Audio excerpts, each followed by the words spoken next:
How's everybody doing, class? I'm Steven Sutterfield once again. As I said in week one, a big part of my life is the military. I wanted to talk a little bit to you about how I got into the military and specifically basic training. So I was an 18-year-old kid. I graduated high school and I'm selling used cars, right? At the American dream.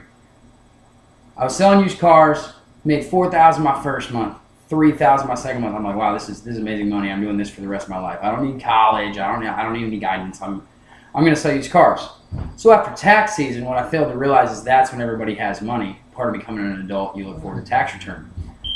Once I realized that everybody runs out of money after tax season, my paycheck was zero. So I got scared. I decided to join the military. I'm like, all right, I'm going to go in the Air Force. I want to be a cop. That's what I want to do. I want to carry a gun. I want to be a cop. This is going to be awesome. It's going to be adventurous. So I go talk to a recruiter. My uncle goes with me, and he sits down, and he's like, this is a big decision. And I'm like, nope, cop, sign me up. I'm going to basic training. So 3 months go by after I've signed the paperwork and I'm ready to go, and my recruiter calls me and he's like, well, you were supposed to leave in 3 more months, but your slot just got moved up. You leave tomorrow.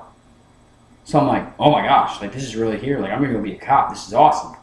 So I rush home and I tell my aunt and uncle, and I'm like, I'm going to the military. I gotta leave tomorrow. I need you guys to take me to MEPS, which is the processing center, and we're gonna go. So they take me in.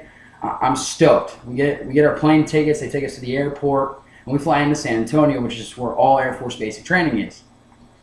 Get off the plane in San Antonio. Everything's good. They're lining us up. They're counting us, and I'm like, oh, this isn't bad. We got to stand in a straight line. This is pretty cake. So we get on buses. We start driving, and now mind you, by this time it's 2 a.m. So we're tired. I'm like, oh, I can't wait to go to sleep. I'm gonna get in bed. I'm gonna go to sleep. I'm gonna wake up tomorrow. That's the start of my military career. It's gonna be awesome. Well, we pull up through the gate, and there's actually a cop standing at the gate. I'm like, oh, that's what I'm going to do. I'm going to be a cop.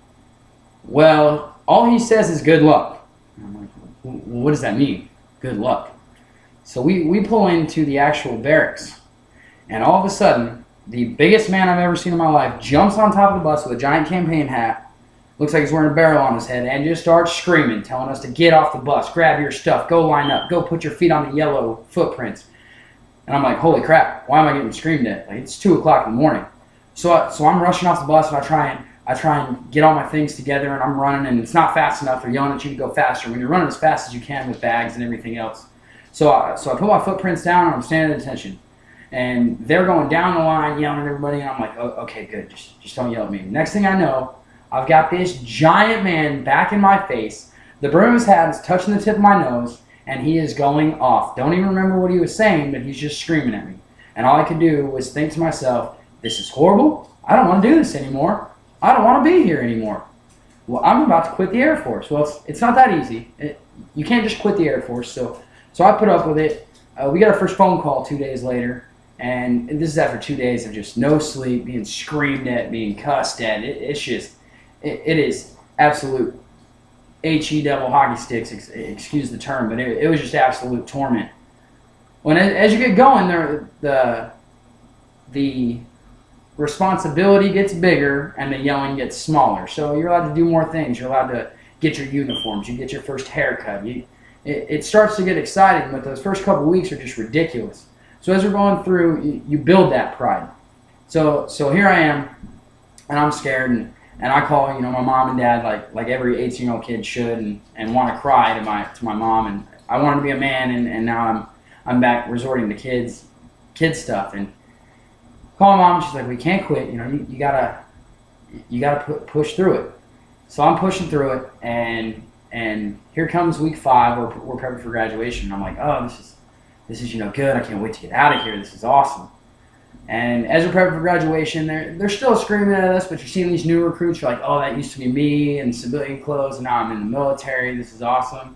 And week 6 comes around, and you've learned marching, you've learned dress and appearance. You just look awesome. You're in the greatest shape of your life because they've been running you.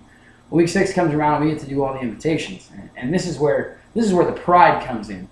Yeah, I always had thought about joining the military, but I never thought I'd be there. And here's this moment coming up to graduation that I realize I've made it. So we're going up to graduation. We're shining up our blues, and right before graduation is your airman ceremony. That's when you go from trainee and you graduate to being an airman in the United States Air Force. And it's not as big to many civilians, but that's the first time you see your parents in 6 weeks, and they're all watching you. And what they do is they hand you a coin. And at that point, when you're handed that coin and you salute that officer, you are now a member of the military and have made it. It's graduation. It's time to move on to the next chapter in your life, which is more training. And training comes. Over the last 8 years in the military, I've done so much training, I can't even tell you what half of it was. But it was that pride in that moment that I had made it. I had done it. The biggest accomplishment in your life is doing something like that and realizing you're 1% of the population. And as I share this with you, I just want you to think the military is not for everybody. The military, like I said, it's 1% of the population. But I love what I do. I will do what I do until they kick me out of the military and tell me it's time to retire and move on to bigger and better things. It's just the sense of pride I get from where I was to where I am today is great. Thank you.